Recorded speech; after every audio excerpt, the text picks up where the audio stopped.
Police Thane हद्दीत दिनांक 14/5/2026 रोजी एक विटावा भागामध्ये एक अननोन डेड बॉडी आपल्याला मिळाली. अनोळखी पुरुषाची डेड बॉडी मिळून आलेली.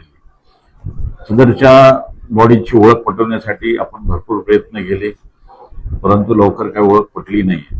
परंतु अनेक परिश्रमानंतर आपल्या बीबीच्या पथकाने सदरचे ज्या ज्या ठिकाणी फुटेज असतील त्या ठिकाणचे फुटेज त्यांनी कलेक्ट केले.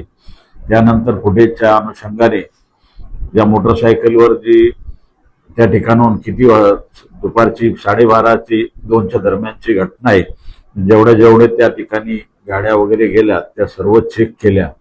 त्याच्यानंतर ती गाडी कुठून घेतली, का घेतली, कशी घेतली याचा पण त्याच्यावर बारकाईने तपास केला. त्याच्यानंतर जे आरोपी आहेत त्या आरोपीचे हावभाव, त्याची चाल आणि आपल्याकडे जे काही आरोपी यापूर्वी आलेले असतील किंवा रेकॉर्डवरचे जे आरोपी आलेले असतील याची पण आपण शहानिशा केली. त्यावरून आपल्याला थोडीफार माहिती मिळाली. थोडासा धागादोरा मिळाल्यानंतर सदरचे आरोपी हे नांदेड या ठिकाणचे असल्याची आपल्याला माहिती मिळाली.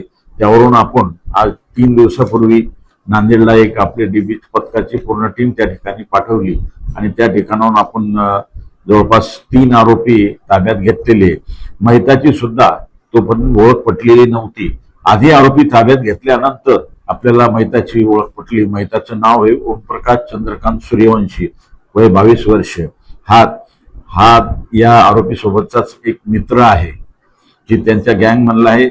आरोपी आणि मयत हे दोन्ही सरासरी गुन्हेगार वृत्तीचेच आहेत. त्यांच्यावर पूर्वीचे गुन्हे सुद्धा आहेत. तर सांगायचं तात्पर्य, यांचा आपसात किरकोळ कारणावरून या आरोपी त्यांनी त्यांचा मर्डर केलेला होता. त्याच्यात आता आज रोजी आपण यांना ताब्यात घेतलेलं आहे.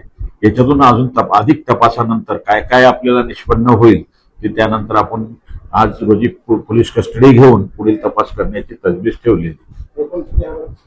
आता